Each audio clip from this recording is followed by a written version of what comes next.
आज की कविता the passing of Arthur Alfred Lord Tennyson के द्वारा कंपोज की गई है। इस कविता में देखिए पासिंग अर्थात गुजरने से संबंधित है, विदाई से संबंधित है। ऑफ आर्थर ये राजा थे। ये इंग्लैंड के एक बहुत शक्तिशाली राजा थे जिन्होंने एक सिस्टम की शुरुआत की थी जिसका नाम था knighthood of round table system. अब राजा एक युद्ध में घायल हो जाते हैं और वो अपनी 3 रानियों के साथ एवेलियन द्वीप की तरफ प्रस्थान करना चाहते हैं। राजा का एक योद्धा है जिसका नाम बेडिवियर है। वह राजा से बहुत प्रेम करता था और वह बहुत दुखी है। अब उसको समझाते हुए राजा बताते हैं कि परिवर्तन प्रकृति का नियम है, इस परिवर्तन को स्वीकार करिए और आप दुखी न होइए। आगे की बात हम टेक्स्ट में देखते हैं। अब यहाँ देखते हैं, हमको पहले से पता है कि राजा और बेडिवियर के बीच का कन्वर्सेशन है। यह इन दोनों लोगों के बीच की बातचीत है। टेक्स्ट पढ़ते हैं। एंड स्लोली और धीरे से, एंसर्ड उत्तर दिया, आर्थर राजा आर्थर ने, फ्रॉम द बार्ज माने होता है हल्की नाव। हल्की सी नाव अर्थात छोटी सी नाव में सवार होते हुए राजा आर्थर ने उत्तर दिया। राजा आर्थर और उनकी 3 रानियां इस नाव में सवार होकर के एवेलियन द्वीप को जा रही हैं, यह दिमाग में हमको रखना है। तो राजा ने अपनी नाव में सवार होते हुए उत्तर दिया। क्या उत्तर दिया? The old order changeth. Old order पुरानी व्यवस्थाएं, चेंजेथ बदलती हैं, पुरानी व्यवस्थाएं बदलती हैं। यील्डिंग देते हुए, प्लेस स्थान, टू न्यू नए को, नई व्यवस्थाओं को स्थान देते हुए पुरानी व्यवस्थाएं बदलती हैं। आगे देखिए। एंड गॉड फुलफिल्स हिमसेल्फ, और ईश्वर फुलफिल्स माने पूरा करता है, हिमसेल्फ स्वयं, इन मैनी वेज बहुत तरीकों से। And God fulfils himself in many ways, और ईश्वर बहुत तरीकों से पूरी करता है। आगे लिस्ट, कहीं ऐसा न हो कि one good custom should corrupt the world, कहीं ऐसा न हो कि एक अच्छी प्रथा, एक अच्छी परंपरा शुड करप्ट द वर्ल्ड, संसार को दूषित कर दे। ऐसा हो सकता है कि कोई परंपरा जो सदियों पहले अच्छी रही हो वह भी आज के परिस्थिति में, आज के परिवेश में अच्छी न हो, और उस परंपरा को हम कायम रखें, उस परंपरा को बदले ना, तो वह परंपरा आज के संसार को, आज के समाज को दूषित कर दे।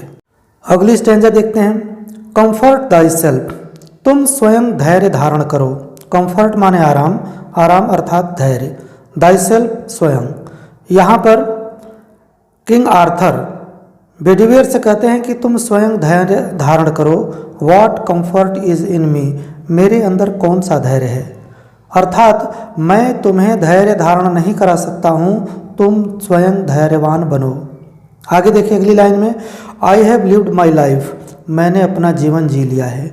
And that which I have done, और जो कुछ भी मैं कर चुका हूँ। एंड दैट और जो, विच यहाँ पर भी जो, आई हैव डन जो कुछ भी मैं कर चुका हूँ। May he within himself make pure, may इच्छा सूचक है, ही ईश्वर के लिए, विद इन में, हिमसेल्फ स्वयं, मेक बनाए, प्योर शुद्ध, अर्थात जो कुछ भी मैंने किया है वह स्वयं उसको शुद्ध करे। अब यहाँ पर क्या मतलब है? जो कुछ भी मैंने किया है हो सकता है उसमें कुछ गलतियाँ रहें, ईश्वर उन गलतियों को शुद्ध करे, अर्थात मेरे द्वारा की गई गलतियों को ईश्वर क्षमा करे।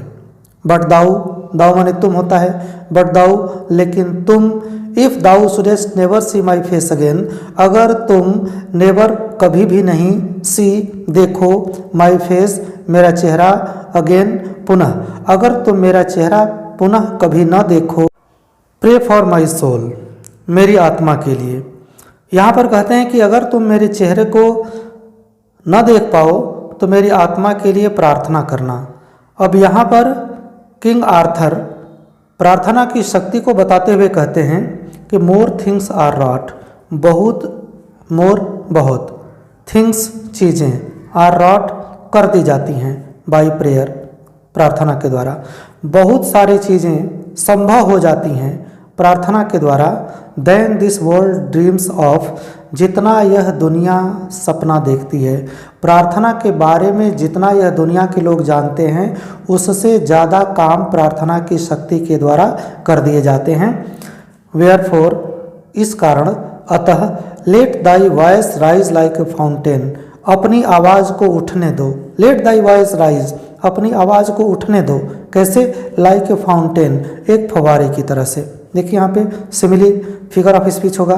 Let thy voice rise like a fountain, अपनी आवाज़ को एक फव्वारे की तरह से उठने दो। फॉर मी, मेरे लिए, नाइट एंड डे, रात और दिन। अगली स्टेंजा देखते हैं। For what are men better than sheep और goats that nourish a blind life within the brain. देखिए इसको यहाँ से पढ़ेंगे तो अर्थ ज़्यादा क्लियर हो जाएगा। दैट नरिश, दैट माने जो, नरिश बिताते हैं, ए ब्लाइंड लाइफ, एक अंधों वाला जीवन अर्थात अंधकार का जीवन। With in the brain, brain माने दिमाग, दिमाग होते हुए भी जो अज्ञानता का जीवन बिताते हैं। करे कि for what are man better than sheep और गोट्स, वे व्यक्ति भेड़ों अथवा बकरियों से ज़्यादा अच्छे नहीं हैं। ज्ञान होते हुए भी, दिमाग होते हुए भी जो व्यक्ति अज्ञानता का जीवन बिताते हैं उनकी स्थिति भेड़ और बकरियों से अच्छी नहीं है। दैट नरिश, जो बिताते हैं, ए ब्लाइंड लाइफ, एक अज्ञानता का जीवन, विद इन द ब्रेन, दिमाग होते हुए। ठीक है। फॉर व्हाट आर मेन, इस तरह के आदमी अच्छे नहीं हैं। देखिए बेटर देन शीप और गोट्स, भेड़ अथवा बकरियों से। आगे देखिए, ये बहुत महत्वपूर्ण स्टेंजा है। इफ़ नोइंग गॉड, इफ़ यदि, नोइंग जानते हुए, गॉड ईश्वर को, अगर ईश्वर को जानते हुए, अगर ईश्वर की सत्ता को महसूस करते हुए, they lift not hands of prayer, they माने वे, लिफ्ट उठाते हैं, नॉट नहीं, हैंड्स हाथ, ऑफ प्रेयर प्रार्थना में। ईश्वर को जानते हुए भी अगर हम प्रार्थना में अपने हाथ नहीं उठाते हैं, किनके लिए प्रार्थना में हाथ उठाते हैं? बोथ, दोनों के लिए। फॉर देम सेल्व्स, स्वयं के लिए, एंड दोज, और उनके लिए, हु कॉल देम फ्रेंड, जिनको आप दोस्त कहते हैं। ठीक है। भगवान को जानते हुए भी उन व्यक्तियों के लिए आप अपने हाथ प्रार्थना के लिए नहीं उठाते हैं जिनको अपने के लिए और जिनको आप दोस्त कहते हैं, तो आपकी स्थिति इन भेड़ और बकरियों से ज़्यादा अच्छी नहीं है।